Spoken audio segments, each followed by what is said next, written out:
ஈழ பிரச்சனையில யாரெல்லாம் ஆதரவா இருந்தாங்க அவங்கள அச்சுறுத்துறது அல்லது அவங்கள வந்து கைது பண்றதுன்றது வந்து இயல்பா இருந்துச்சு அந்த நேரத்துல. அப்படித்தான் எங்க வீட்டுக்கும் வந்தாங்க.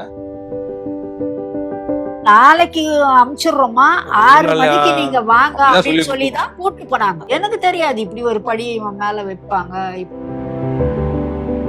போட்ட துணியோட வந்துட்டான்பா, நான் பார்த்து இவனை கொடுக்கணும்னு அந்த ஒரு செட்டு துணி எடுத்துக்கிட்டு அதை ஒரு சாக்கா எடுத்துக்கிட்டு போறேன். நான் இவனை பார்க்கணும்னு துணி மட்டும் வாங்கிக்கிட்டு என்னை வாசலோட வெளியே அமிச்சிட்டாங்க. எல்லாம் கொளுத்துறது, இடிக்கிறது, அவர் செத்துட்டாருன்ற வெறுப்புல அதெல்லாம் செய்துக்கினாங்க. எங்க வீட்டுக்கு முன்னால சிறைக்கு போய் வந்தவங்க எல்லாம் வேற ஏதேதோ சொல்றாங்க. இந்த வழக்கை வந்து 5 பேர் கொண்ட அமர்வுக்கு மாத்திரம் அப்படின்னு சொன்ன உடனே அந்த மன அழுத்தம் தான் எனக்கு முதல்ல எனக்கு உடல் சிக்கலை உருவாக்குச்சு. தீர்ப்பு தப்பா வரும்போதும் எனக்கு அழுக வரும். என்ன அழக்கூடாதுன்னு வந்தாடுறீங்க, அதுக்கு பதில் கர்ண கொலை பண்ணிருக்கீங்க.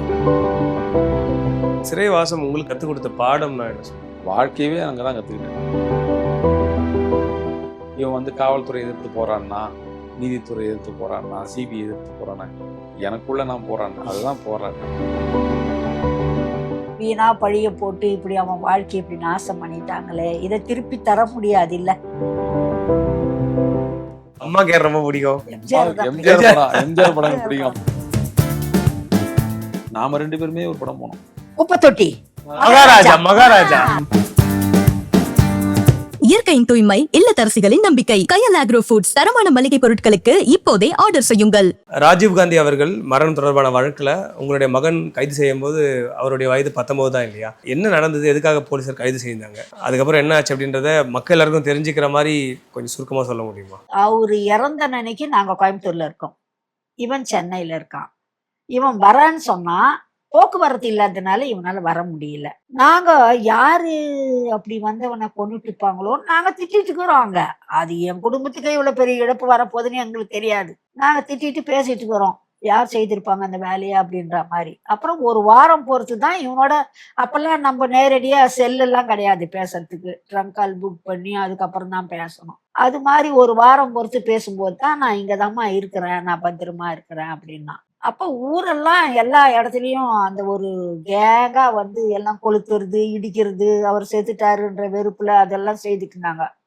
எங்க வீட்டுக்கு முன்னால கூரை தான் போட்டிருப்போம் முன்னால, ஆனா அது யாருமே தொடல. ஏய் வாத்தியார் வீடுப்பா இது, விட்டுருங்கப்பா, இது ஒன்றும் செய்யாதீங்கன்னு அப்படிலாம் இருந்தது. ஆனா கடைசியில இவனை சொல்லும் போது எங்களால் நம்பவே முடியல. என்னன்னா ஈழ பிரச்சனையை தான் சொன்னாங்க, புலிகள் ஆதரவுன்னு சொன்னாங்க. இல்ல அப்ப அந்த நேரத்துல பாத்தீங்கன்னா ஈழ பிரச்சனையில யாரெல்லாம் ஆதரவா இருந்தாங்க, தமிழீழ விடுதலை புலிகளுடைய இயக்கத்துக்கு யாரெல்லாம் ஆதரவா இருந்தாங்க, அவங்களுக்கு யாரெல்லாம் உதவி செஞ்சாங்க, அவங்கள வந்து விசாரணை கொண்டு போறது, அவங்கள அச்சுறுத்துறது அல்லது அவங்கள வந்து கைது பண்றதுன்றது வந்து இயல்பா இருந்துச்சு அந்த நேரத்துல. அப்படித்தான் எங்க வீட்டுக்கும் வந்தாங்க. என்னையும் அப்படிதான் விசாரணை எங்களுக்கு சொல்லும் போதும் அப்படிதான் சொன்னாங்க. அதுதான். ஏன் வந்து கேக்குறீங்கன்னும் போது, இது மாதிரி திராவிட கழகத்துல இருக்கிறவங்க, திராவிட முன்னேற்ற கழகத்துல இருக்கிறவங்க, இவங்கெல்லாம் புலிகளுக்கு ஆதரவா செயல்படுறதுனால அது மாதிரி எல்லாரையும் நாங்க விசாரிக்கிறோமா, அதனாலதான் உங்க புள்ளைய கூப்பிடுறோம் அப்படின்னு தான் சொன்னாங்க. ஆனா இப்படி ஒரு பழியையும் மேல வைப்பாங்கன்னு நாங்க நினைக்கல. அவங்களுக்கு தேவை ஒரு ஆள் போல இருக்குது, அது அப்புறம் தான் புரிஞ்சுது நமக்கு. ஏதாவது ஒரு காவல்துறையில கைது பண்ணிட்டாங்கன்னா நாம வந்து முதல்ல செய்யற வேலை என்னன்னா அவங்கள விட்டு விலகிருவோம். அது உண்மையா பொய்யாலாம் நம்ம பார்க்க மாட்டோம். ஏன்னா காவல்துறை எப்போதுமே சரியாதான் செய்யும்னு நம்மளனா கூட நம்ம பொதுவாகவே ஒரு சமூக அச்சம், அது சமூக அச்சம். அப்படின்னும் போது இவ்வளவு பெரிய வழக்குல கைது பண்ணும்போது அது வந்து அவங்க அம்மாவை விட்டு எல்லாம் விலகிருந்தாங்க. அம்மா அதுல உறுதியா இருந்தாங்க, என் பையன் வந்து நிரபராதி, நான் வந்து அவனுக்காக அவனுடைய விடுதலைக்காக பண்ணுவேன்னு. ஆனா நீங்க சொன்னீங்க ஆரம்பத்துல விசாரணைக்கு அழிச்சிட்டு போனாங்க, அதோட இந்த வழக்குடைய வீரியம் தெரியாதுன்னு சொல்லி. 91 அப்படி அவரை சிறைக்கு அவருக்கு அழைச்சிட்டு போகும்போது வந்து நீ எவ்வளவு நாள்ல வந்துட்டு நீங்க நினைச்சீங்க? அப்ப ஆமா, நாளைக்கு அமிச்சிடுறோமா 6 மணிக்கு நீங்க வாங்க அப்படின்னு சொல்லிதான் கூட்டு போனாங்க. அடுத்த நாள் காலையில மல்லிகை வாங்க அப்படின்னு திடல்ல ஒரு சிபிஐ ஆபீசரை கைப்பட எழுதி கொடுத்துட்டு போறாரு, மல்லிகை வாங்கம்மா காலையில 6:30 உங்க பிள்ளைய கூப்பிட்டு வந்துருங்க. நான் காலையில 6:00 போயிட்டேன். எனக்கு தெரியாது இப்படி ஒரு படியை இவன் மேல வைப்பாங்க, இப்படி ஒரு பாவத்தை நம்ம செய்துதான் சொல்லுவாங்க அப்படின்லாம். அங்க போன பின்னாடிதான் இல்ல அவன் உண்மையே சொல்ல மாட்டேன்றானாங்க. அவனுக்கு தெரிஞ்சது தானப்பா சொல்லுவாங்கன்னு அங்க வாதாடுறான்.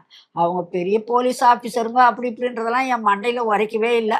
இவன் மேல பழி சொல்றாங்க, நம்ம அதை ஏத்துக்க முடியாது அப்படின்ற நிலை தான் அங்க இருந்தது. அவங்க இல்லம்மா நீங்க போய் நாளைக்கு வாங்க அப்படின்னு இப்படியே தான் 2-3 நாள் என்னை இழுக்கடிச்சாங்க. ஒரு நாள் இவன் போட்ட துணியோட வந்துட்டான்பா, நான் பார்த்து இவனை கொடுக்கணும்னு அந்த ஒரு செட்டு துணி எடுத்துக்கிட்டு அதை ஒரு சாக்கா எடுத்துக்கிட்டு போறேன், நான் இவனை பார்க்கணும்னு. துணி மட்டும் வாங்கிக்கிட்டு என்னை வாசலோட வெளியே அனுப்பிச்சிட்டாங்க. இல்லப்பா நான் ஒரே செகண்ட் பார்த்துட்டு கொடுத்துட்டு போயிடுறேன்ப்பா அப்படின்னா விடவே இல்லை. அப்பதான் என்ன இது அப்படின்னு எங்க சொந்தக்காரங்க எல்லாம் வேற நியூஸ்ல வரவே கேக்குறாங்க, வந்துட்டானா இல்லையா கூட்டு போனே அப்படின்னு நிறுத்திக்கினாங்களான்னு. நாங்க வந்துருவானேன்ற இதுல இல்ல வந்துட்டான், வந்துட்டு திருப்பும் போய்க்கிறோம் அப்படின்னு சொல்லிட்டோம் நாங்க. இது இப்படிலாம் நடக்கும்னு நமக்கு தெரியல. அது தீர்ப்பு 26 பேர் தூக்கு. அதுக்கப்புறமும் ஒரு சில இயக்கங்கள் முன் வந்தாங்க. ஒரு நெடுமாறனையா தலைமையில எல்லாம் ஒண்ணு சேர்ந்து அவங்க பண்ணாங்க. 26 தமிழர் அப்போ உயிர் காப்பு 26 நிதி தமிழர் குழு. உயிர்காப்பு வழக்கு நிதி குழுன்னு அப்போ அமைச்சாங்க.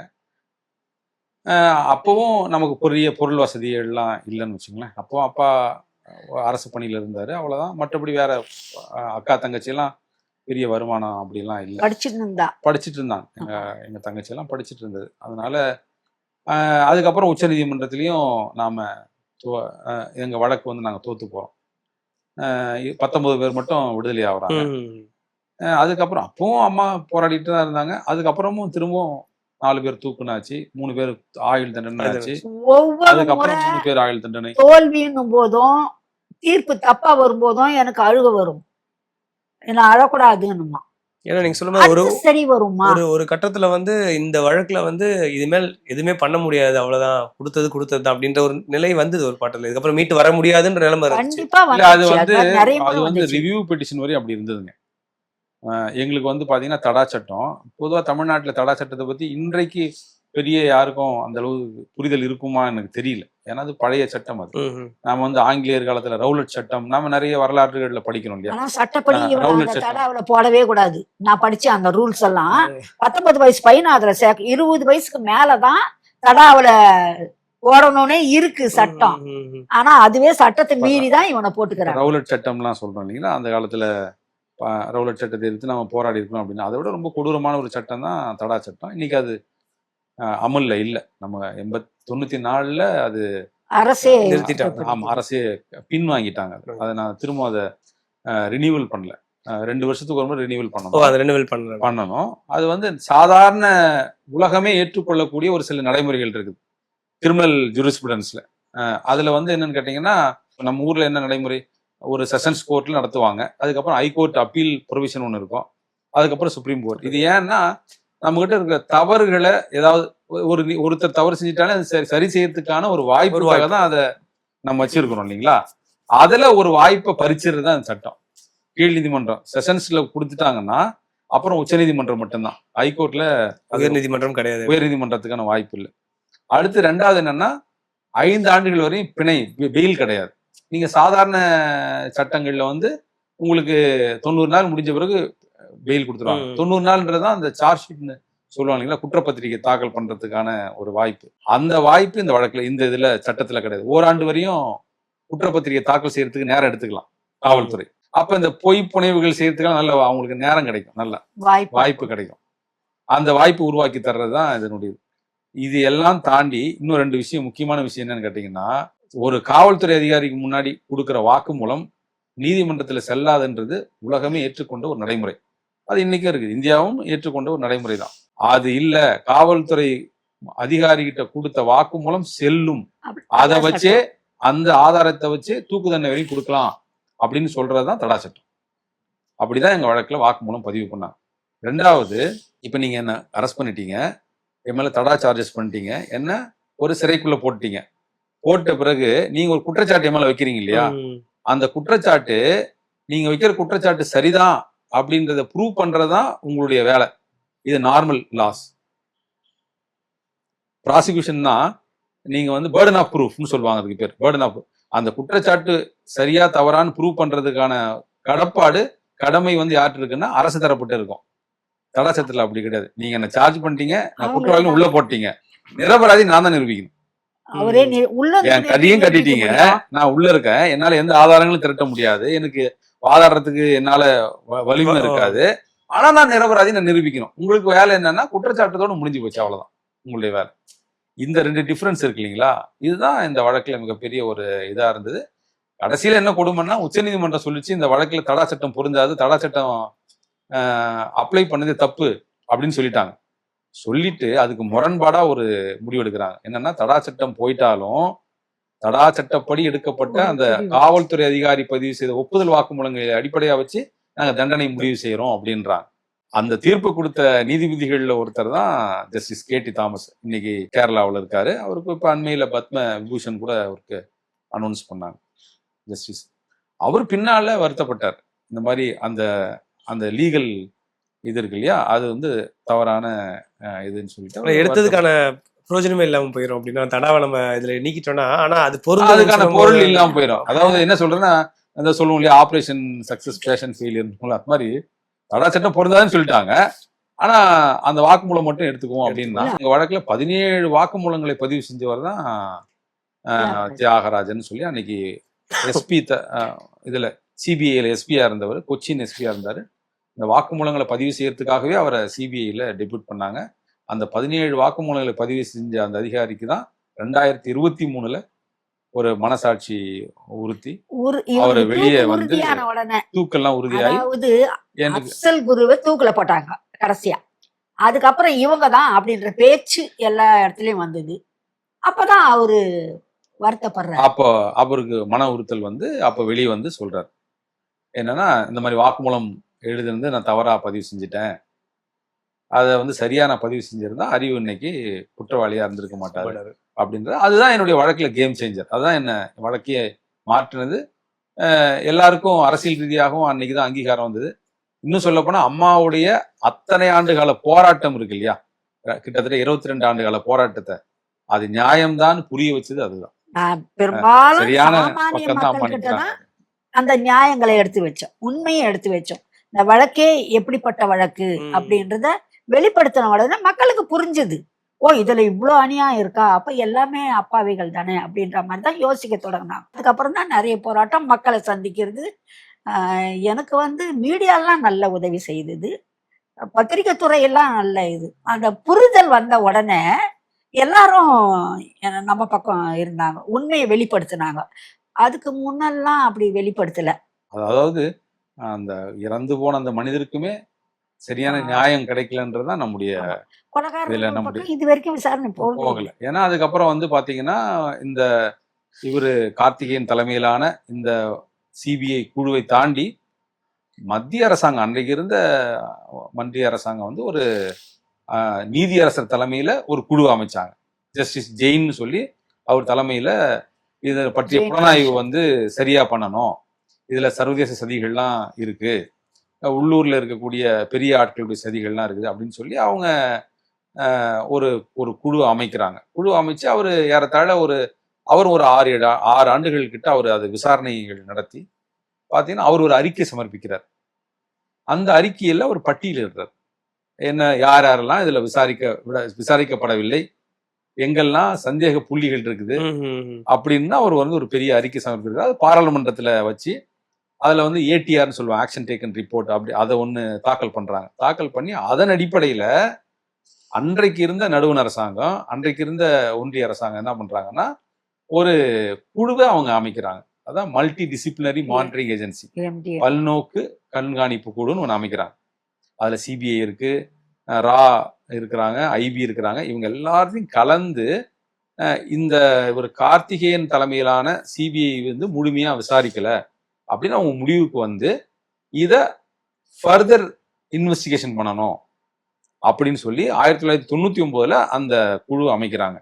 அந்த குழு என்ன பண்ணதுன்னா தடா நீதிமன்றத்துல பூந்தமல்லியில் இருக்கு இல்லைங்களா, எங்க வழக்குல தீர்ப்பு கொடுத்தாங்க, 98 தீர்ப்பு கொடுக்குறாங்க. அந்த நீதிமன்றத்துல ஒரு அனுமதிக்காக ஒரு மனு தாக்கல் பண்றாங்க. 173 சிஆர்பிசி 173 ஒரு தாக்கல் பண்றாங்க. என்ன பண்றாங்கன்னா நாங்க வந்து இதை ஃபர்தரா இன்வெஸ்டிகேட் பண்ணணும் அப்படின்னு சொல்லி தாக்கல் பண்றாங்க. அதை நீதிமன்றம் அனுமதிச்சு அது நடக்குது, இன்னும் முடியல அந்த விசாரணை. ஆமா, இன்னும் பெண்டிங் தான். 26 வருஷமாக இந்த வழக்கு, அதாவது ராஜீவ் கொலையில் பன்னோக்கு சதியை பற்றிய வழக்கு இன்னும் நிலுவையில். ஆமா, இவ்வளவு பெரிய போராட்டம் இருக்கு இல்லையா? அப்ப அப்பா இந்த அளவுக்கு பக்கபலமா இருந்திருக்காங்க இதுல இல்ல உங்களுக்கு கண்டிப்பா வெளிய? அப்பா அவங்க பக்கபலம் ஒத்துழைப்பு இல்லைன்னா இல்லாத இந்த அளவுக்கு முடியாதுப்பா. அது இயல்பாகவே அப்பாவுக்கு பெண்களை பெரும்பாலும் யாரும் இந்த மாதிரியான வெளியே போக வர எல்லாம் நம்ம குடும்பங்கள்ல முன்னிலைப்படுத்துறதுன்றதே வந்து யாரும் விரும்ப ஆமா. மாட்டாங்க, யாரும் விரும்ப மாட்டாங்க. அப்பா வந்து பாத்தீங்கன்னா தமிழாசிரியரா முதல்ல என்சிசி ஆஃபீஸரா இருந்தாரு, ட்ரில் மாஸ்டரா இருந்தவர், உடற்பயிற்சி ஆசிரியரா இருந்தார். அவருக்கு எங்க ஊர்லயே கல்வியில அவர் வந்து எங்க தாத்தா, எங்க அப்பாவுடைய அப்பா வந்து திராவிட கழகம், அவர் பெரியாரிஸ்ட். அதன் வழியில அப்பாவும் வந்து அதை இதா இருந்தவர். இந்த மாதிரி பொது செயல்பாடுகள், பொது வாழ்க்கை, இந்த மாதிரியான அப்படிதான் எங்க அப்பாவுடைய வாழ்க்கைன்னு வச்சுங்களேன். அதுக்கப்புறம் பெரியார் அவரோட சமூக காப்பணின்னு ஒத்துழைப்பு சொல்லிட்டு, இல்லைன்னா நான் வெளியே வந்திருக்க முடியுமா? ஆமா ஆமா, சரி. பெரியார் சமூக காப்பணின்னு அதுதான் சொல்லிட்டு இது பண்ணவர். இப்படி எல்லாம் இருந்ததுனால அந்த எண்ணம் அவருக்கு இருந்தது. சரி, இது வந்து நான் வந்து பொருளீட்டுறேன். ஏன்னா அவர் ஒரு ஒரு ஒரு கவர்மெண்ட் ஆசிரியர் எம்ப்ளாயா ஒரு இருக்கிறாரு. அந்த கவர்மெண்ட் எம்ப்ளாயின்னும் போது நம்ம அவரால் வந்து இதுல ஈடுபட்டு செயல்பட முடியாது. என்னுடைய விடுதலை எல்லாம் இது வந்து நீண்ட நாளமா செய்யணும். அப்ப நான் இந்த குடும்ப பொறுப்பு, குடும்ப சுமை, பொருளாதாரம் ஈட்டுறதை நான் பாத்துக்கிறேன், நீ வந்து பையனுடைய விடுதலையை மட்டும் பாத்துக்க அப்படின்றது இது ஒரு புரிதல், அவ்வளவுதான். நீங்க இப்ப வெளியே வந்ததுக்கு அப்புறம் அப்பாவுக்கும் உங்களுக்குமான உரையாடல் என்ன நடந்தது? இல்ல அப்பா பெரும்பாலும் வந்து கருத்தியலா அல்லது நிறைய விஷயங்கள்ல அப்பா ஒரு பெரிய இன்ஸ்பிரேஷன் எனக்கு. அப்பா சொல்ற நிறைய விஷயங்களை நான் சிந்திப்பேன். ரொம்ப ஆழமான செய்திகள்லாம் சொல்லுவார். அவர் அந்த மாதிரி சின்ன வயசுல இருந்தே சொல்றாரு. அவருடைய சின்ன வயது வாழ்க்கை, அவர் பட்ட வலிகள், அதெல்லாம் சொல்லியிருக்காரு. அதனால பொதுவாகவே அந்த இன்ஃப்ளூயன்ஸ் இருக்கும் எனக்கு, எப்போதுமே அந்த இன்ஃப்ளூயன்ஸ் இருக்கும். அது ஒரு சில விஷயங்கள்ல அவர் நான் நண்பர்களை போல தான் கொஞ்சம் பேசிக்குவோம். நான் அந்த மாதிரி பேசிக்குவோம். நான் மாற்று கருத்து தான் நான் சொல்லிடுவேன். பா என்னப்பா இது இல்லைப்பா, இது தப்பா இருக்குப்பா, இதுதான்ப்பா அப்படின்னுவேன். அவர் அதுக்கான இடம் கொடுப்பாரு, அதுக்கான இடம் இருக்கும் அவர்கிட்ட, அது பேசலாம், அந்த மாதிரி இருப்பாரு. அது எப்போ கண்டிக்கணும்னா அதை கண்டிக்கிறது மட்டும் சொல்லுவார். சின்ன வயசுல இருந்து அந்த மாதிரி கண்டிப்பாரு. இப்போ குறிப்பா எங்க ஊர்ல எல்லாம் பாத்தீங்கன்னா பெரிய ரயில் தண்டவாளம் நிறைய இருக்கும். எங்க அப்பான்னா கொஞ்சம் பயமும் எங்களுக்கெல்லாம் சின்ன வயசுல. எங்க சாதாரணமா அடிக்க மாட்டார். எங்க அப்பா ரொம்ப அடிச்சாருன்னா எங்களுக்கு வந்து பயங்கரமா அடிப்பாரு. ரொம்ப வாழ்க்கையில ஒரு 2-3 முறை சந்தர்ப்பம்னு இருந்திருக்கும்னு வச்சுங்களேன். இப்ப எங்க அம்மா எல்லாம் அடிச்சாங்கன்னா எங்களுக்கு வேடிக்கை மாதிரி, அது இயல்பாவே எப்பவுமே அடிச்சுனே இருப்பாங்க. இன்னொரு வியக்கிற விஷயம் வந்து அவருடைய எளிமை. அந்த அம்மா அந்த எளிமையான தோற்றம் எப்பவுமே இருக்காது. அது இயல்பு சின்ன வயசுல இருந்து இருக்கிற விஷயம். அதாவது எனக்கு முன்ன பின்ன பேசி பழக்கம் கிடையாது. வீட்டுல இருந்தா அவ்வளவுதான். இயல்பா இருக்கணும்னு எனக்கு ஆசை. அந்த மிகையா அப்படி இப்படி அது மாதிரிலாம் இருக்கணும்னு நான் என்னைக்குமே நினைச்சது இல்லை. கலர்ஃபுல்லான ஒரு ஆடைகள் அணிகிறதோ இல்லைன்னா நம்மள வந்து அலங்கரிச்சுக்கிறதோ உங்களுக்கு விருப்பம் இருந்தது இல்லையா? இவன் வெளியே வந்த பின்னாடிதான் கொஞ்சம் துணி கொஞ்சம் வேற மாதிரி கட்ட தொடங்கி இருக்கிறேனே தவிர எதுவுமே இல்லாதான் இருந்திருக்கிறேன் நான். எல்லாம் இவன் வந்த பின்னாடி ஒண்ணா அவங்களா போட்டது தான் நான் போட்டுட்டு இருக்கிறது எல்லாம் கூட. நான் எதையுமே இது பண்ணல, அப்படியே போய்கினே இரு.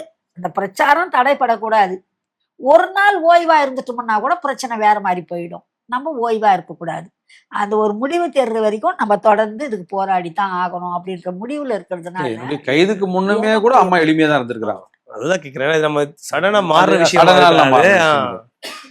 எனக்கு அது ரொம்ப பிடிக்கும். அவங்க குடும்பம் வந்து சொன்னாங்க இல்லையா, அவங்க குடும்பம் வந்து ஒரு அப்படி ஒரு சாவு இருக்கிற நகையெல்லாம் போட்டுக்கிட்டு தான் போனோன்ற மாதிரி தான் அவங்க அந்த மாதிரி குடும்ப மனநிலை இருக்கும். அவங்க அந்த இடத்துல வந்து அப்பா அப்புறம் பெரியாரியல உள்வாங்கி அது அந்த எளிமை அதுக்கப்புறமா அப்படியே வந்துருது. என்னுடைய கைதுக்கு முன்னையே அம்மா அப்படிதான் இருந்தாங்க, எளிமையா தான் இருந்தாங்க. அது அவங்களோட இயல்பு, அது இயல்பு, அவ்வளவுதான். அது அவங்களுக்கு வசதியா இருந்துச்சு, அவ்வளவுதான். ஒண்ணும் இல்ல, எங்க போனாலும் எங்கனாலும் இருந்துருவேன். கொஞ்சம் இடம் கிடைச்சா போதும், எங்கனாலும் இருந்துருவேன், எப்படினாலும் இருந்துப்பேன். இப்படிதான் இருக்கணும், அப்படிதான் இருக்கணும், இதை தூக்கிட்டு போனோம் அப்படிலாம். அதே குணம் தான் எங்க அக்காவுக்கு தங்கச்சி.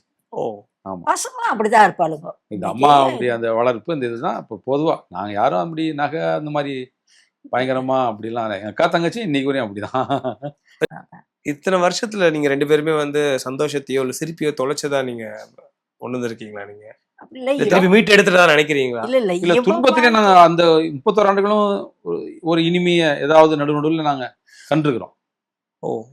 அதெல்லாம் இப்ப எங்க அக்காவுக்கு திருமணம் ஆச்சு, அவங்களுக்கு குழந்தைகள் பிறந்தது, தங்கச்சி திருமணம் ஆச்சு.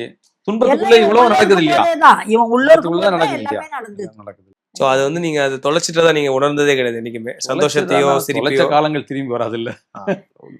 நம்ம என்ன மனித வாழ்க்கையில பிரைம் பீரியட்ல 19 to 15 பிரைம் பீரியட். ஆமா, எல்லாமே அதான். இவன் இளமையெல்லாம் சிறைக்குள்ள வீணா போச்சுன்ற கவலை தான் எனக்கு அதிகம். வீணா பழிய போட்டு இப்படி அவன் வாழ்க்கையை இப்படி நாசம் பண்ணிட்டாங்களே, இதை திருப்பி தர முடியாது இல்ல. போன காலங்கள் திரும்பி வராது. நிச்சயமா இல்ல, எஞ்சிய வாழ்க்கை அதுதான் கேக்குறேன். அது கடந்த காலம். அது திருப்பி இப்ப இந்த 4 வருடம் ஆயிடுச்சு நீங்க வெளியே வந்து. இப்ப அதை வந்து மீட்டெடுக்கிற மாதிரியோ இல்ல திரும்பி நம்ம இந்த எஞ்சிய வாழ்க்கையை வந்து எப்படி இல்ல அத 19 to 50 மீட்டெடுக்க முடியாது. நீங்க இந்த வாழ்க்கை எப்படி நல்லா எனக்கு என்னன்னா நோய் இல்லாம இருக்கிறான், நோய் நொடி இல்லாம உடம்பு வச்சுக்கிறான்ல, எனக்கு அதுவே பெரியது. ஏன்னா சிறைக்கு போய் வந்தவங்க எல்லாம் வேற ஏதோ சொல்றாங்க, அது மாதிரி ஒரு கோளாறோட இவன் கிடைக்காம நல்லபடியா கிடைச்சிருக்கிறான். அதுக்கு மருத்துவர் தியாகராஜனும் ஒரு முக்கிய இது. ஐயா இறந்துட்டாங்க, கேன்சர்ல இறந்துட்டாரு. அவர்தான் என்ன மருத்துவ ரீதியா ரொம்ப நல்லா பார்த்துட்டு எதுவுமே இல்லாம கடைசியா அவர் சொன்னாரு, ஒன்னும் கவலைப்படாதீங்கம்மா, அறிவுக்கு எதுவும் இல்ல ஆரோக்கியமா இருக்காரு. ஆமா, எதுவும் இல்லம்மா, அவர் நல்லா இருக்கிறாரு, நீ எதுவும் கவலைப்படாதுமா அப்படின்னாரு. இதுல என்னன்னா நம்ம கிட்ட எந்த பொருளாதார உதவியும் நாங்க செய்ததுல அவங்க வாங்கினதே இல்லை. அவங்களே வேற மருத்துவர்கிட்ட இவனை கூட்டு போவாரு காட்டுறதுக்கு, அவங்களுக்கும் அவரே காசை கொடுத்து இது பண்ணாரு.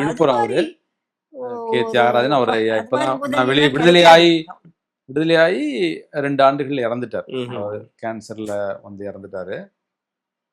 அவர்தான் மருத்துவம் கிடைச்சதுப்பா எனக்கு. அதனால உண்மையிலேயே அது ஒரு பிரமிப்பான இதுதான்.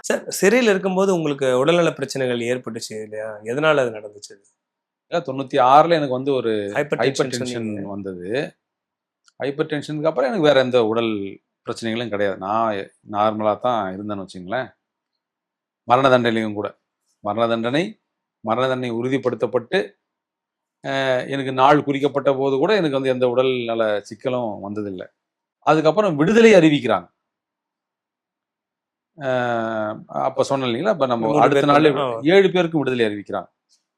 அது வந்து என்னன்னு சொன்னீங்கன்னா, ஒரு 18 ஆண்டுகள் மரண தண்டனையில் இருக்கிறோம். முதல்ல ஒரு வருத்தம் இருக்கும், அதுக்கப்புறம் மெல்ல அது ஒரு அக்செப்டன்ஸ் இருக்கும் இல்லையா. சரி, இந்த சிஸ்டம் இப்படிதான் இருக்கு, இது எதிர்த்து போராடுறோம், இதுல நன்மை கிடைக்கலாம், கிடைக்காமலும் போகலாம். கிடைக்காம போச்சுன்னா எனக்கு மரணம் தான் உறுதியாகும் அப்படின்ற ஒரு மனநிலை நமக்கு வந்து உருவாயிருது. அப்ப அந்த வெளி உலக சிந்தனை எனக்கு கிடையாது. வெளி உலகத்துல வரப்போற வெளி உலக கனவுகள் வராது பொதுவா சொல்றேன். ஏன்னா நமக்கு அதை பற்றி சிந்தனை இல்லைல்ல. நம்ம இருக்கிறது மரண தண்டனை என்னைக்குன்னு சொல்ல முடியாது இல்லையா. அப்படி இருக்கும். நீங்க விடுதலைன்னு அறிவிச்ச பிறகு ஒரு பெரிய ஒரு கன உலகம் விரியுது இல்லையா. நான் சொல்றது 2014 கிட்டத்தட்ட 12 ஆண்டுகளுக்கு முன்னாடி. அப்ப எனக்கு ஒரு 42 வயசு தான். அப்ப எனக்கு ஒரு பெரிய ஒரு கற்பனை வந்துருது. ஒரு முதல்வரே அறிவிச்சிடுறாங்க, அதை தாண்டி வேற யாரும் இல்லை, அவங்க தான் விடுதலை பண்ணணும், அவங்களே விடுதலைன்னு அறிவிக்கிறாங்க. அப்ப இதை தடை செய்யறதுக்கு வாய்ப்பே இல்லை. ஏன்னா அவங்க தான் அப்ராப்ரியேட் கவர்மெண்ட். இறுதியா அதான ப்ரூவ் ஆச்சு. இப்ப உரிய அரசு மாநில அரசாங்கம் ப்ரூவ் ஆகி தானே வெளியே வந்திருக்கிறேன் நான். எத்தனை ஆண்டுகள் கழிச்சு? அதுக்கப்புறமா 8 ஆண்டுகள் கழிச்சு 2014 அறிவிச்சாங்க. 2022 தான் எனக்கு விடுதலை கிடைக்குது. அப்ப 8 ஆண்டுகள் இந்த போராட்டம் இருக்கு இல்லையா. இந்த விடுதலைன்னு அறிவிச்சு இல்ல இதுல யாருன்னு முடிவெடுக்கணும், அதனால இந்த வழக்கை வந்து 5 பேர் கொண்ட அமர்வுக்கு மாத்துறோம் அப்படின்னு சொன்ன உடனே ஒரு மன அழுத்தம் ஏற்படுது இல்லையா. அந்த மன அழுத்தம் தான் எனக்கு முதல்ல எனக்கு உடல் சிக்கலை உருவாக்குச்சு. அது இயல்பாவே இதெல்லாம் எதுலன்னா, ஒண்ணு வயிற்றுல காட்டும், இல்லைன்னா யூரினரி இன்ஃபெக்ஷன் அந்த மாதிரி இருந்தது. அது வந்து எப்ப சரியாச்சுன்னா நமக்கு விடுதலைன்னு வரும்போது தான் சரியாகுது. கிட்டத்தட்ட ஒரு 8 வருஷம் கிட்டத்தட்ட ஒரு 5-6 ஆண்டுகள் அதுல நான் போராடி அப்புறம் தியாகராஜன் ஐயா தான் அதை சரி பண்ணி பண்ணாரு. இப்ப சீரா இருக்கு. இப்ப அதெல்லாம் ஒண்ணும் இல்லைங்க. இப்ப அந்த எப்பவுமே இருக்கக்கூடிய அந்த ஹைப்பர் டென்ஷன் மட்டும் இருக்கு. அது அப்பா கிட்ட இருந்து வந்தது. அது இப்ப கூட பார்த்தேன், நான் ஒரு 10 நாளுக்கு முன்ன பார்த்தேன். அது நார்மலா இருக்கு, அவ்வளவுதான். அது வாழ்க்கையோட அப்படியே இருக்கு. அது ஒன்றும், அது மட்டும்தான். சார் விடுதலை ஆகி வெளியே வந்ததுக்கு அப்புறமா மறக்க முடியாத ஒரு தருணம் எதை சொல்லி ரொம்ப மன விட்டு பையன்கிட்ட பேசினது நிறைய. ஏன்னா இவ்வளவு வருஷம் கூடவே தான் இருந்திருக்கீங்க. வெளியே உள்ள அந்த ஒரு கதவு ஒரு தான் அப்படிதான் கூட நீங்கன்னா ரெகுலர் இன்டர்வல்ஸ்ல அவரை பார்த்துட்டு இருக்கீங்க, எல்லாமே இருக்குறீங்க. சாப்பாடு கூட கேட்டேன், எனக்கு தோணலப்பா, நான் தான் எல்லா நாளும் சாப்பிடல. நீங்க எப்படின்னா சிறையில் இருக்கும்போது நாங்க நிறைய பேசிட்டு தான் இருந்துருக்கோம்.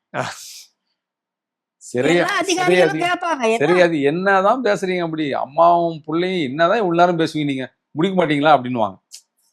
அதனால இது வந்து இடையில விடுபட்டு திரும்ப தொடரக்கூடிய ஒரு உரையாடல் கிடையாது.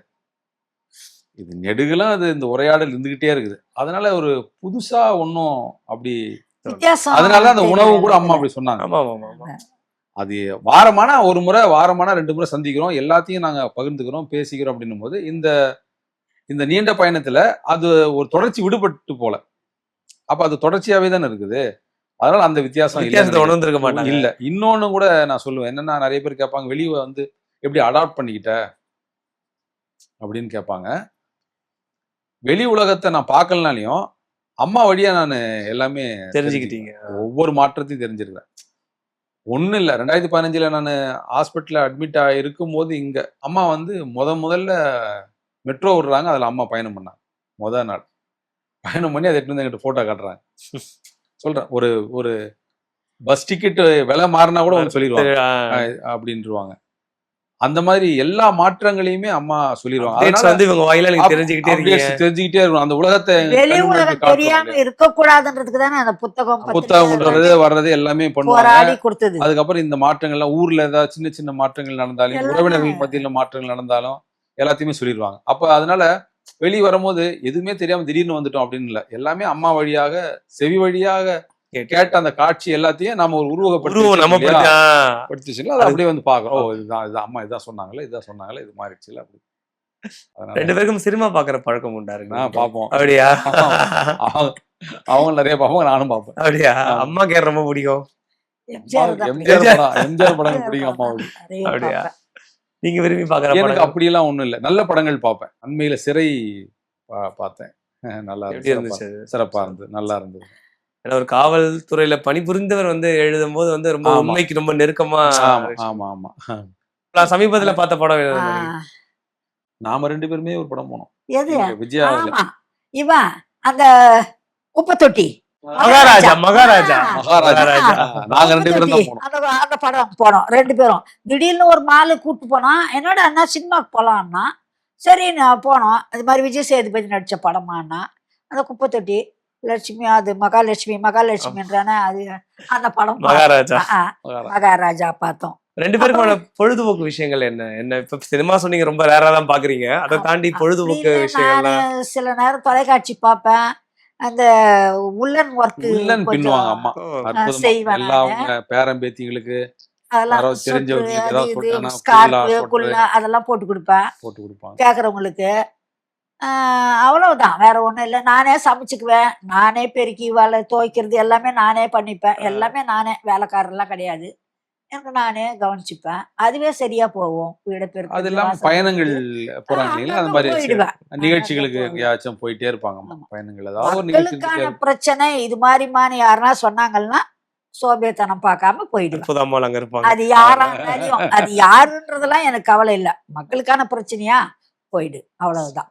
வந்து போறது ரொம்ப குறுகிய நாட்கள் தான் அப்படின்ற போது அது உங்களுக்கு என்ன மாதிரி மன ஓட்டம் இருக்கும்? வந்து திருப்பி போறோம் நம்ம அப்படின்றது இல்ல, அது ஒரு பெரிய ஒரு மன அழுத்தம் தான். அது சாதாரண மன அழுத்தம் கிடையாது. என்னதான் ஒரு காவலுக்குள்ள நான் இருந்தாலும் கூட அது ஒரு வகையான விடுதலை தானே. நம்ம வீட்டுக்குள்ள இருக்கணும், நம்ம வீட்டுக்குள்ள இருக்கணும்,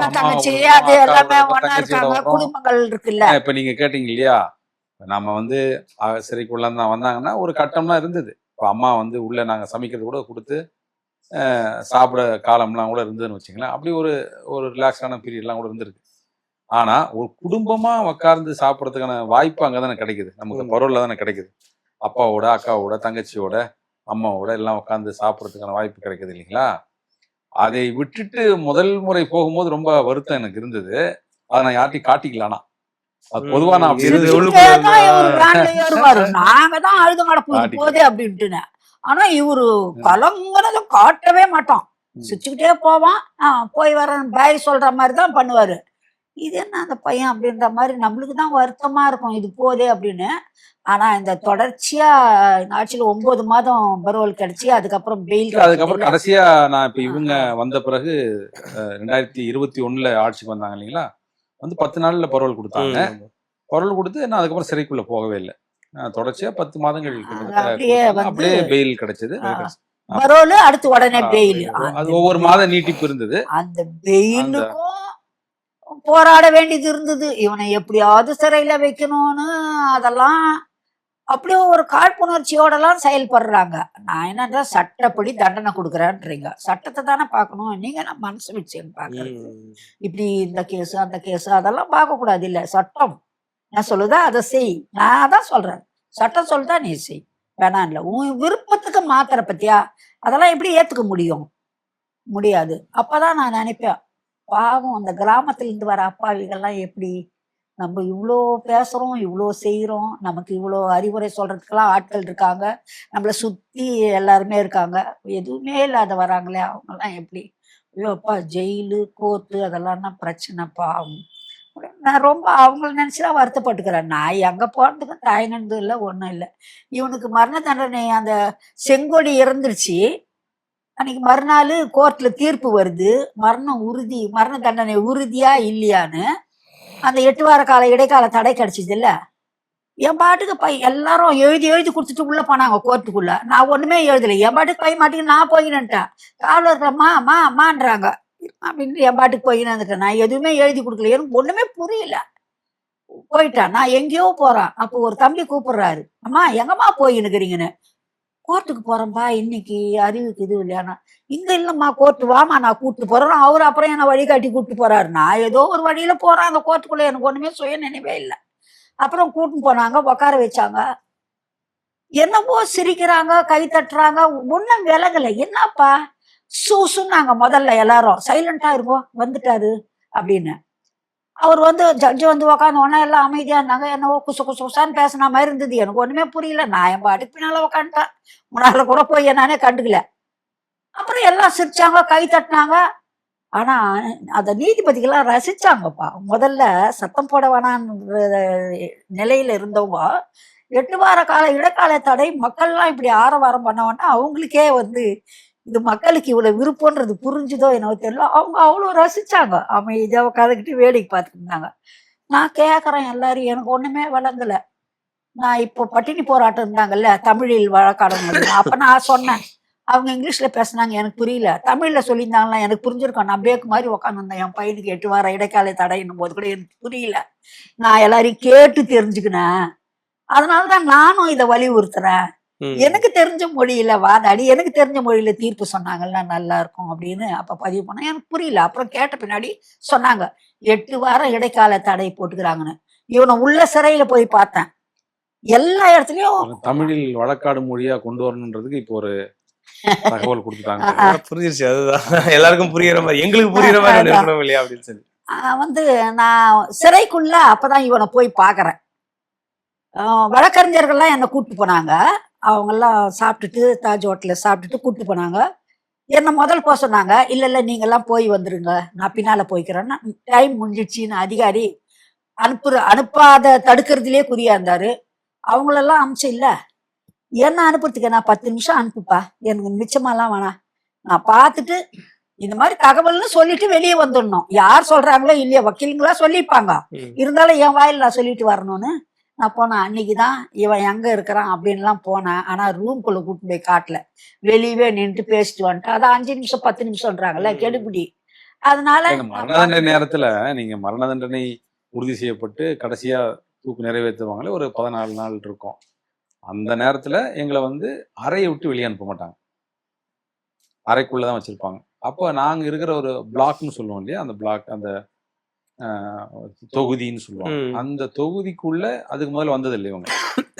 நாம நேர்காணலுக்காக, இன்டர்வியூக்காக என்னதான் கூட்டிட்டு போவாங்க. அதுக்கு முதல்ல எல்லாம் அதிகாரிகள் அந்த சுற்றுச்சுவர் பக்கத்துல அது இருக்கும், காம்பவுண்ட் பக்கத்துல இருக்கும். அந்த இடத்துலதான் நடக்கும். அதுக்குள்ளெல்லாம் கடந்து எங்க தொகுதிக்கெல்லாம் உள்ள வர்றதுக்கான வாய்ப்பு அப்ப கிடையாது. அதனால அந்த ஒரு வாய்ப்பு அவங்களுக்கு கிடைச்சது. அப்ப நான் இவனை பாக்கிறதுக்கு முன்னே என்ன பயாஸ் பார்த்துட்டான். அவங்களெல்லாம் ஒரு தொகுதியில அடைச்சி வச்சுக்குது. அவங்கள புரியா கூட விடல. இந்த இது ரிசல்ட் வந்த உடனே அவன்லாம் அவ்வளவு மகிழ்ச்சி அடைஞ்சான். எம்மா இப்படி வந்துருச்சு, பரவாயில்லம்மா, இனிமே ஒண்ணும் இல்லம்மா, கவலையே படாதுமான்னா. என்னடா 8 வாரம் தான்டா, 8 வாரம் துடிச்சு உக்கானுக்கணும். அதுக்கப்புறம் என்ன சொல்ற, ஒரு தடவை தள்ளி போச்சு இல்லை, நீ தைரியமா இருமா, அங்க அவங்க பக்கம் பிரார்த்தனம் இருக்கு, நீ அதனாலதான் இது மாதிரிலாம் நடந்திருக்குது. நான் பாரு கொஞ்சம் அப்பதான் நிம்மதி வந்த மாதிரி இருந்தது நம்மளுக்கு. மகனை சிறையில கருணை கொலையை பண்ணிடுங்க அப்படின்னா ஏன் அந்த ஒரு எண்ணம் வந்தது உங்களுக்கு? மரண தண்டனை ஆயுள் தண்டனையாக மாறிடுச்சு. எப்போ மாறிடுச்சுன்னா 2014 பிப்ரவரி 18ஆம் தேதி ஆயுள் தண்டனையாக மாற்றப்படுது. மாற்றப்படும் போது நீதியரசர்கள் அப்ப ஜஸ்டிஸ் சதாசிவம் தலைமையிலான 3 அமர்வு வந்து ஒரு தீர்ப்பு சொல்றாங்க. நாங்க வந்து ஆயுள் தண்டனையை மாத்துறோம், இவங்க 3 பேருடைய தூக்கையும் நாங்க வந்து ஆயுள் தண்டனையை மாத்துறோம், ரத்து பண்ணிட்டு ஆயுள் தண்டனையை மாத்துறோம். இந்த ஆயுள் தண்டனை என்பது உரிய அரசின் தண்டனை குறைப்பு அதிகாரத்திற்கு உட்பட்டதுன்னு சொல்லி அவரு ஒரு தீர்ப்பு எழுதுறாரு. அப்ப யார் ஆள்றாங்களோ அவங்க இல்ல, அப்ராப்ரியேட் கவர்மெண்ட்னு அர்த்தம் அதுக்கு பேர். அப்ப வந்து இந்த வழக்குல அப்ராப்ரியேட் கவர்மெண்ட் யாருன்னா நான் தான் அப்படின்னு மாநில அரசாங்கத்துல அன்னைக்கு இருந்த செல்வி ஜெயலலிதா அவர்களுடைய தலைமையிலான அதிமுக அரசு வந்து நான் விடுதலை செய்யறேன் அப்படின்னு அடுத்த நாளே 7 பேருக்குமே விடுதலையை அறிவிக்கிறாங்க.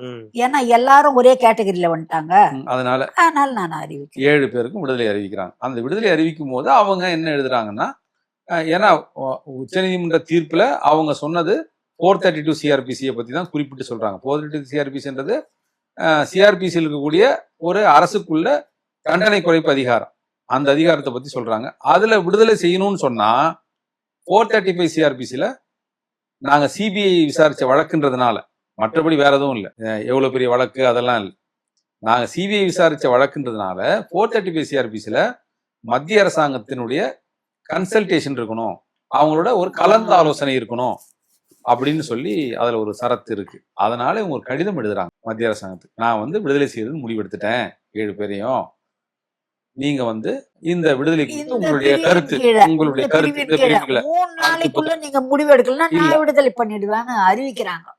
இல்ல, அது கடிதத்துல இல்ல அந்த வார்த்தை. அவங்க வந்து சட்டமன்றத்துல ஒரு உறுப்பினர் கேட்ட கேள்விக்கு பதிலா சொல்றாங்க. ஆமா.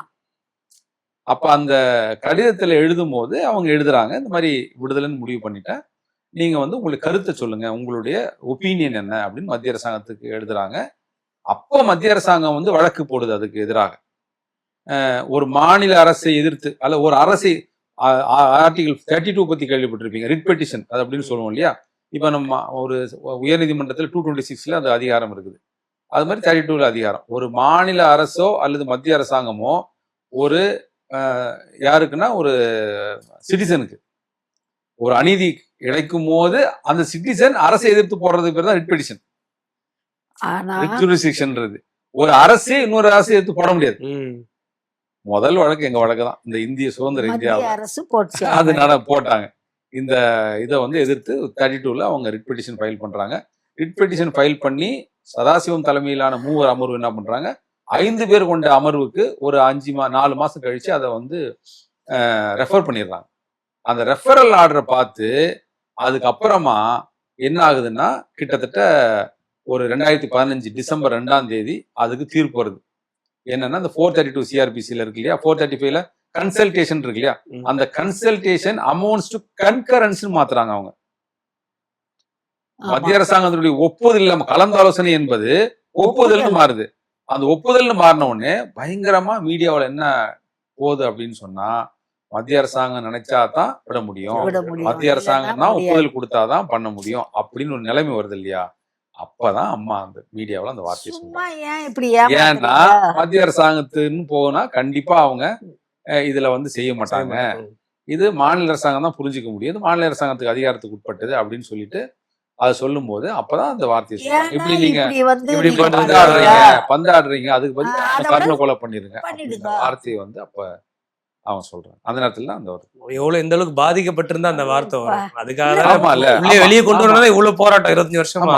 ஆமா இல்ல, போராடி தூக்கு தண்ணி ஆயுள் தண்டனையா மாத்தி யாரு வந்து தூக்குல இருந்து, அதாவது பையனுடைய உயிரை மீட்கணும்னு நினைக்கிறாங்களோ அவங்களையே இந்த சிஸ்டம் சொல்ல வைக்குது.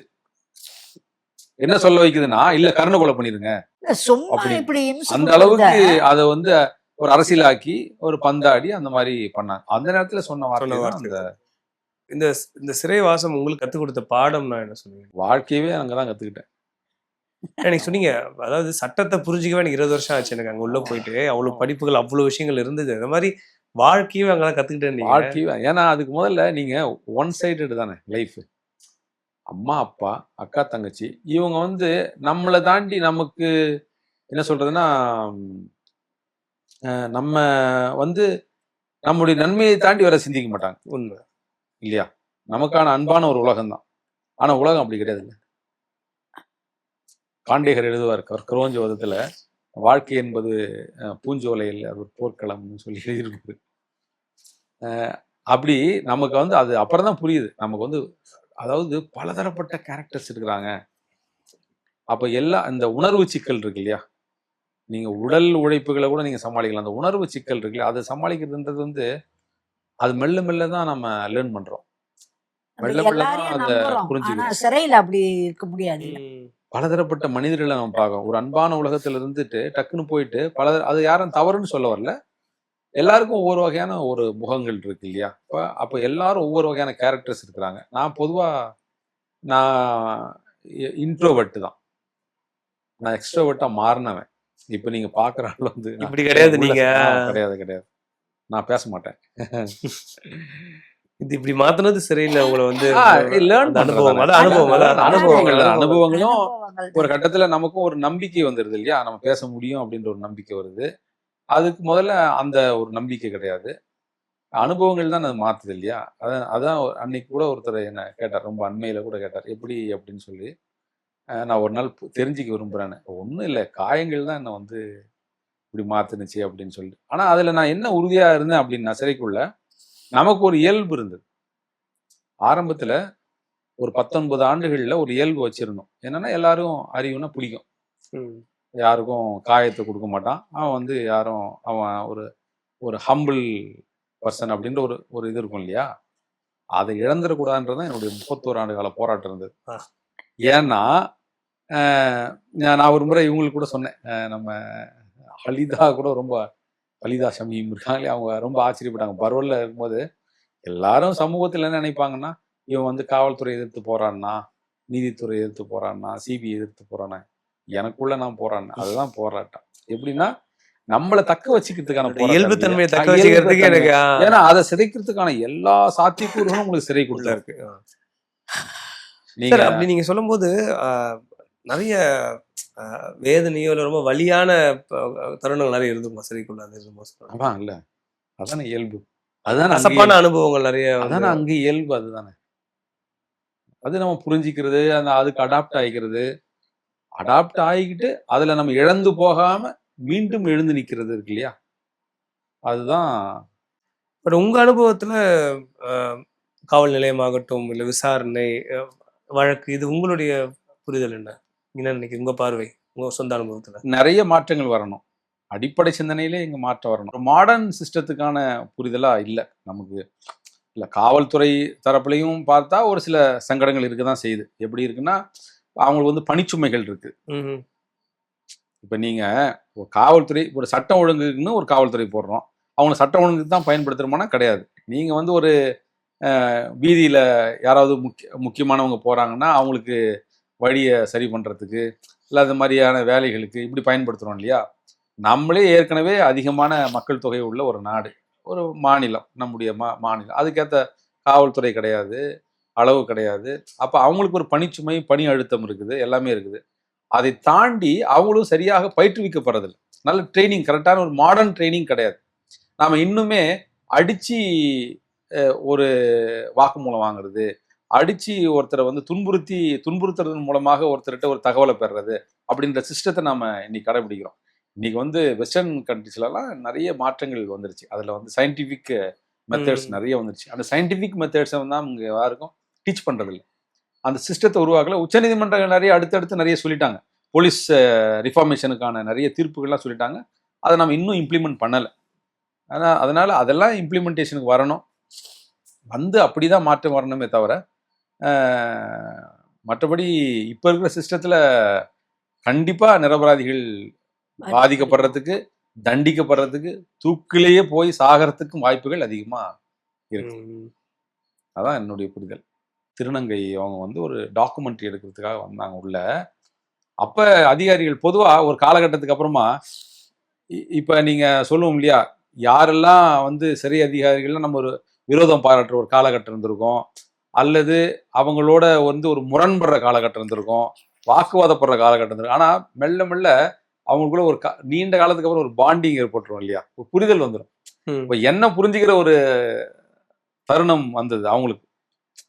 இப்ப எனக்குமே ஆரம்பத்துல இப்ப அம்மா சொல்ற மாதிரி தான், அம்மாவுடைய அதே உணர்ச்சிகள்ல தான் நானும் இருந்தவன்.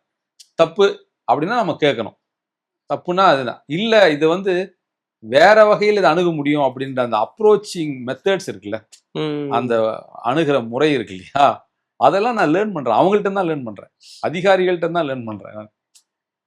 அப்படி வந்த பிறகு பாத்தீங்கன்னா யாராவது வந்தாங்க, வெளியிருந்து வந்தாங்க, இந்த மாதிரி எல்லாம் வந்தாங்கன்னா என்ன கூப்பிட்டு விட்டுருவாங்க. அறிவு, இந்த பேட்டிக்கு ஏதோ வந்திருக்கிறாங்க, நீ கொஞ்சம் பேசுறியா அப்படின்னா, ஐயா நானே பேசுறதுல விடுங்க அப்படின்னு. இல்ல கூப்பிடுங்க. அப்ப அவங்களுக்கு நான் சொன்னேன், சிறை என்பது வந்து எப்படின்னா இது ஒரு கிராமம், நீங்க வந்து பெருசா பயங்கரமா நீங்க நினைச்சுக்காதீங்க, ஒரு தனிப்பட்ட ஒரு இடம், ஒரு தனிமைப்படுத்தப்பட்ட இடம் நினைக்காதீங்க. சிறை ஒரு கிராமம். அதாவது என்னன்னா எல்லா இந்த உலகத்தில் இருக்கக்கூடிய எல்லாத்துக்குமான சாம்பிள்ஸ் அங்க இருக்கிறாங்க, பலதரப்பட்ட மனிதர்கள். அங்க இருக்கிறாங்க. எல்லா சாம்பிள்ஸையும் அங்க நீங்க பார்க்கலாம். அதனால நீங்க நல்லவங்க இருக்கிறாங்க, கெட்டவங்க இருக்கிறாங்க. இப்ப கிராமத்துல இல்லையா, ஊர்ல இல்லையா, நகரத்துல இல்லையா, நம்ம போற கடந்து போற பாதையில் இல்லையா, எல்லாருமே இருக்கிறாங்க. எல்லா பலதரப்பட்டவங்களை கடந்து தான் நம்ம போறோம் இல்லையா. அதே தான் சிறை, அதனுடைய மினியேச்சர், அதுதான் சிறை. அப்ப அதுல ஒன்றும் பெரிய இது பண்றதுக்கு ஒன்றும் இல்லை. நாங்க வந்து எப்படின்னு கேட்டீங்கன்னா, 91ல நான் போனேன் இல்லையா, 91ல போறோம். நாம முதல்ல இருந்த அப்ரோச் தப்புன்னு நாம புரிஞ்சுக்கிறோம்.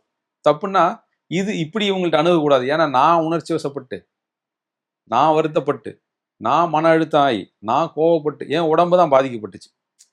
அப்பதான் 96ல எனக்கு ஹைப்பர் டென்ஷன் வருது.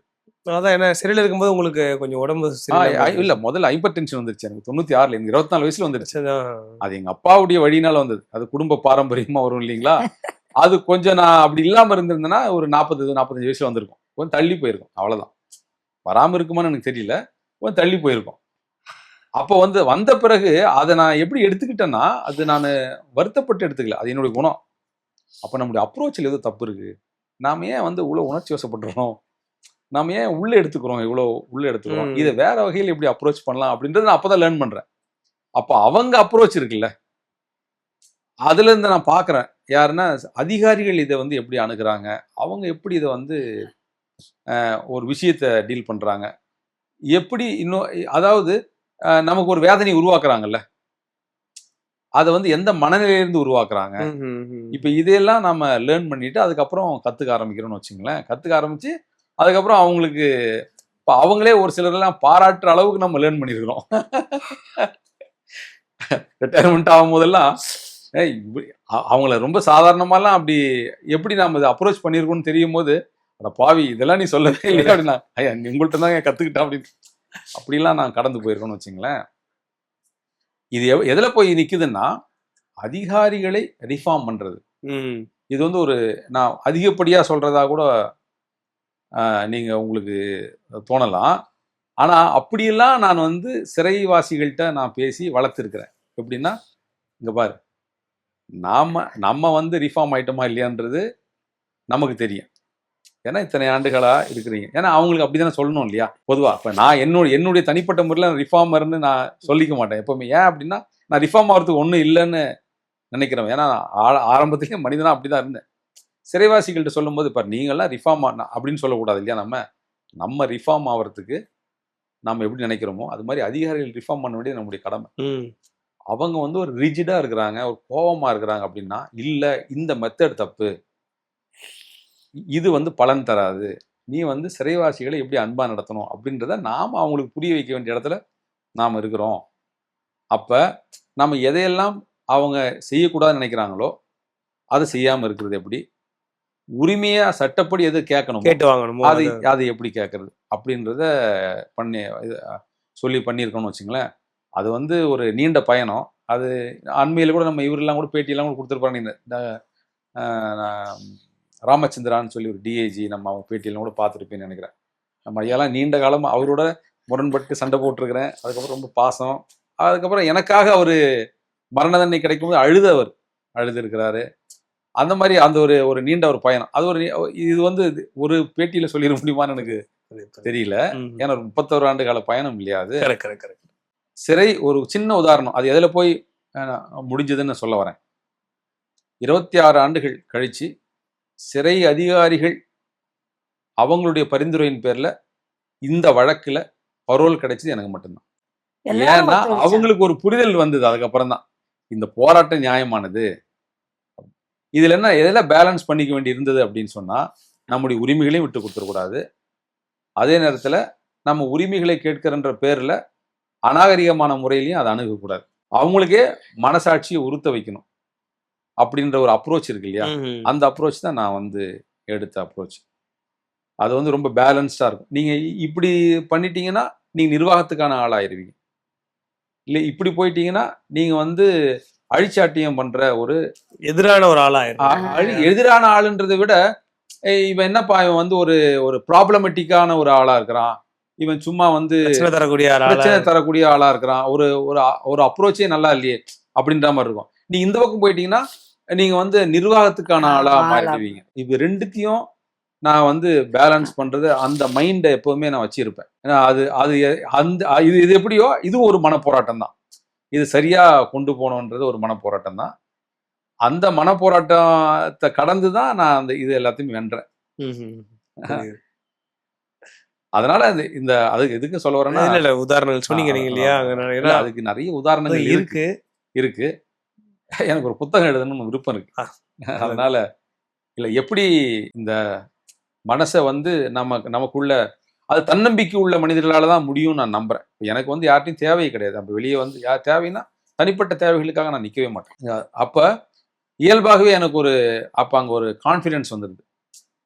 நாங்க உங்கள்கிட்ட இல்லை, ஆனா அதை நான் அட்வான்டேஜா எடுத்துக்கிட்டு உங்களை கொச்சப்படுத்துற குணமும் எனக்கு வேணாம் அப்படின்னு நினைக்கிறேன். அல்லது உங்களை வந்து எதிர்க்கிறது அல்லது உங்களோட முரண்படுற எண்ணமும் வேணாம். அது எதுக்கு பயன்படுத்திக்கிறேன் நான் அப்படின்னா, உங்கள்கிட்ட நான் எதுக்கு வந்து நிக்கலன்றத என்னுடைய கோரிக்கையை நியாயமா வைக்கிறதுக்கான ஒரு சுயமரியாதை உணர்ச்சிக்கு நான் பயன்படுத்திக்கிறேன். நீங்க வந்து எனக்கு அணுகும்போது நீங்க மதிப்பா அணுகணும். என்னுடைய கோரிக்கையை மதிப்பா காது கொடுத்து கேட்கணும். அதுக்கு நான் அதை பயன்படுத்திக்கிறேன். சுயமரியாதை அடிப்படையில். ஆமா அந்த மதிப்பா நான் அணுகணும். அதே நேரத்துல நான் பாரு உங்கள்கிட்ட எதுவுமே வந்து நான் கேட்கல, எதுவுமே நிக்கலன்றத அதை ரொம்ப நான் வந்து ஒரு ஒரு தரம் தாழ்ந்தோ அது பயன்படுத்துறதுக்கான அந்த விஷயமாவும் இருக்கக்கூடாதுன்னு நான் நினைக்கிறேன். இந்த மாதிரி இறுதியா வந்து விகடனுக்கு 100 இது. விகடன் உங்களோட நீங்க இடையிலேயே குறிப்பிட்டிருந்தீங்க வந்து உறுதுணை இருந்திருக்காங்கன்னு சொல்லி. ஸோ அது குறித்து சில வார்த்தைகள் உங்களுடைய வாழ்த்து செய்தி. எங்களுடைய இந்த நீதிக்கான இந்த போராட்டத்தில், பெரும் போராட்டத்தில் விகடனுடைய பங்களிப்பு இருக்கு இல்லைங்களா, விகடனுடைய பங்களிப்புன்றது ஒரு பெரிய ஒரு பங்களிப்பு தான். ஏறத்தாழ எனக்கு தெரிஞ்சதை நான் ஏற்கனவே சொன்னேன் இல்லையா, 2008 ஆரம்ப கட்டத்தில் இல்லைனாலும் கூட ஒரு புரிதல் வந்த பிறகு 2008 அதுக்கு தொடர்ச்சியாக விடுதலை வரைக்குமே முழுக்க எங்களோடவே நின்னாங்க. அம்மாவுக்கு ரொம்ப உறுதுணையாக நின்னாங்க. அம்மாவை விகடன் விருதுகள் விழாக்களை அழைச்சி அவங்கள வந்து சிறப்பு விருந்தினராக கூப்பிடுறது, அம்மா கையால் விருதுகளை கொடுக்க வைக்கிறது. அதை விட முக்கியமாக என்ன சொல்ல போனால் 2016 அம்மா வந்து என்னுடைய 25 ஆண்டு ஜூன் 11 என்னை கைது பண்ண நாள், அதை முன்னிட்டு ஒரு அழைப்பு விடுக்கிறாங்க. ரொம்ப சாதாரணமாக விடுத்த அழைப்பு தான். அப்போ நாங்கள் வந்து அவ்வளோ பெருசாக ஆகும்னு எதிர்பார்க்கல. எப்படின்னா ஒரு வாகன பேரணி போகலாம், எங்கன்னா வேலூர் சிலையிலிருந்து கோட்டையை நோக்கி ஒரு வாகன பேரணி போகலாம் அப்படின்போது ஒரு 50-100 பேர் வருவாங்க வாகனத்தில் அப்படின்னு சொல்லி எதிர்பார்த்தேன். ஏன்னா 25 ஆண்டுகள் ஆயிடுச்சு. அப்போ விடுதலையெல்லாம் அறிவிச்சு நிற்குது. அப்போ முதல்வர் அவங்க ஜெயலலிதா அம்மா கிட்ட போய் நம்ம வந்து ஒரு கோரிக்கை வைப்போம், நீங்களே செய்ய முடியும் அப்படின்ற ஒரு கோரிக்கை வைப்போம்னு அப்படி ஒரு வாகன பேரணின்னு அழைப்பு எடுத்துட்டாங்க. அந்த அழைப்பு ஒரு மாபெரும் ஊர்வலமா மாறுது சென்னைக்குள்ள. அதாவது வேலூர்லேருந்து காவல்துறை அனுமதி கிடைக்காம அதுக்கப்புறம் சென்னைக்குள்ள நடத்திக்குங்கன்னு மாறுது. அது அனைத்து கட்சி தலைவர்களும் அதில் ஒன்று கூடுறாங்க, திரைத்துறை சார்ந்தவர்கள் எல்லாம் ஒன்று கூடுறாங்க. கிட்டத்தட்ட ஒரு 10,000 பேருக்கு மேற்பட்டவங்க வந்து எந்த விதமான கட்சி பதாகையுமே இல்லாம, எந்த கட்சி அடையாளங்களுமே இல்லாம எல்லா கட்சிக்காரர்களும் தலைவர்களும் வந்து கலந்துக்கிறாங்க. ஒரு அம்மாவுடைய அழைப்பு, அவ்வளவுதான். அந்த அம்மாவுடைய அழைப்பை அவ்வளவு பெரிய ஊர்வலமா மாத்தினது எதுன்னா விகடன்ல ஒரு கேம்பெயினாவே பண்ணாங்க, தொடர்ச்சியா கேம்பெயினா பண்ணாங்க. ஆன்லைன் அப்போ வந்து இது டிஜிட்டல்லாம் வந்துருச்சு. அப்போ வந்துருச்சு தொடர்ச்சியா எடுத்து இவரு நம்ம தம்பி விஜய் சேதுபதியுடைய பேட்டி, ஆதரவு பேட்டி, அது பேர் இயக்குனர் சகோதரர் ராமு, அப்புறம் வெற்றிமாறன், இப்படி எல்லாருடைய பேட்டிகளையும் எடுத்து போட்டு ஒரு கேம்பெயினா ரன் பண்ணி எல்லார்கிட்டையும் அதுக்கான ஆதரவுகளை திரட்டி மொத்தம் நடத்தினது யாருன்னு சொன்னா விகடன் தான் நடத்தினது. அது ஒரு பெரிய பங்குங்க. அது மட்டும் இல்லாம தொடர்ச்சியா அதை பத்தி கட்டுரைகள் எழுதுறது. விகடன்ல பணி செஞ்ச எல்லாருமே இதுக்கான கட்டுரைகளையும், அம்மாவுடைய பேட்டிகள், அப்புறம் என்னுடைய பேட்டி, இன்னும் சொல்லப்போனா நான் தியாகராஜன் அவர் சொன்னோம் இல்லையா, நம்ம ஒப்புதல் வாக்குமூலம் பதிவு பண்ணார், அவர்கிட்ட இருந்து ஒரு அற்புதமான ஒரு பேட்டியை அவங்க தான் எடுத்து போடுறாங்க. பேட்டி எடுத்து போட்டாங்க. எந்த வகையில் நிரபராதி அப்படின்னு சொல்லி வெளிக்கொண்டு வந்தது. அதுக்கப்புறம் விடுதலைக்கு பிறகு நாங்கள் வந்து நன்றி சொல்ல வந்தோம். அப்போ சீனிவாசன் ஐயா இருந்தாங்க. அப்புறம் எல்லாரையும் அழைச்சி தேநீர்லாம் கொடுத்து ரொம்ப நல்லா உபசரிச்சாரு. அந்த அன்பு இருந்ததுனால தான், அவருக்கு அந்த புரிதல் இருந்ததுனால தான் அது நடந்ததுன்னு வச்சுங்களேன். அந்த வகையில் விகடன் சார்ந்த விகடன் குழுமம், இன்னும் சொல்லப்போனால் விகடன் வழியாக தான் பல பேருடைய இந்த செய்தியாளர்கள் நட்பு கிடைச்சது, அன்பு கிடைச்சது. சிறையில் சொல்லுவாங்க என்னன்னா, ஏப்பா உனக்கு எதுனாலே விகடன் உடனே குரல் கொடுக்குறாங்களேப்பா அப்படின்னு தொடர் எழுதுறதுக்கு எனக்கு அனுமதிச்சாங்க.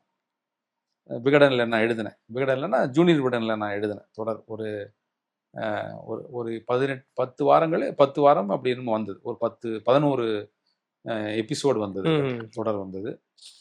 அப்படி இந்த வழக்கில் எனக்குன்னு மட்டும் கிடையாது, இந்த வழக்கில் இருந்த எல்லாருக்குமே விகடன் வந்து அவங்களுடைய கருத்துக்களை சொல்றதுக்கும் அவங்க தரப்பு நியாயங்களை சொல்றதுக்கும் வாய்ப்பு கொடுத்தது வந்து விகடன் தான். அது வந்து அந்த விகடன் வந்து நூற்றாண்டு விழாவை கொண்டாடுறாங்கன்றது வந்து எனக்கு மிகப்பெரிய மகிழ்ச்சி. எங்களால் வாழ்த்த முடியும். ஏன்னா நான் நூற்றாண்டுன்னா என்னுடைய சின்ன வயது தான். அது பெரிய பாரம்பரியமிக்க ஒரு நிறுவனம், ஒரு அமைப்பு. அது நிறைய வகையில் இந்த நீதிக்கான குரலாக இருந்திருக்குது. என்னை போல நிறைய சாமானிய மனிதர்களுடைய ஒரு நியாயத்தின் குரலாக அது வந்து பிரதிபலிச்சிருக்குது. அந்த வகையில் எனக்குமே அது துணையாக இருந்திருக்கு. அப்படின்ற வகையில் அதை நான் ரொம்ப மகிழ்ச்சியோடு வாழ்த்துறேன். இன்னும் நூற்றாண்டுகளை கடந்து விகடன் வந்து இது போன்ற சாமானியர்களுக்காக பக்கமாக நிற்கணும், குரல் கொடுக்கணும் அப்படின்னு நான் வேண்டி கேட்டுக்கிறேன். சொல்கிறேன். அம்மாவும் சொல்லட்டும் ஒரு 2 வார்த்தை விகடனை பற்றி. உண்மையிலேயே எனக்கு ரொம்ப மகிழ்ச்சியாக இருக்குது நூற்றாண்டு விழா கொண்டாடுறது. மேலும் எளிய மக்களுக்கு வந்து இது உதவியாக இருக்கணும். அவன் சொன்ன மாதிரி சாமானியர்கள் பக்கம் இனிமே நிறைய நிற்கணும் அது அப்படின்ற எதிர்பார்ப்போட நன்றி சொல்லிக்கிறேன். ரொம்ப ரொம்ப நன்றி. நன்றி. இயற்கையின் சுவையும் ஆரோக்கியத்தின் நம்பிக்கையும் கயல் ஆக்ரோ ஃபுட்ஸ். செக்கை எண்ணெய் முதல் சிறுதானியங்கள் வரை உங்கள் குடும்பத்திற்கான முழுமையான தேர்வு. மேலும் தகவல்களுக்கு அழையுங்கள் 9384788000.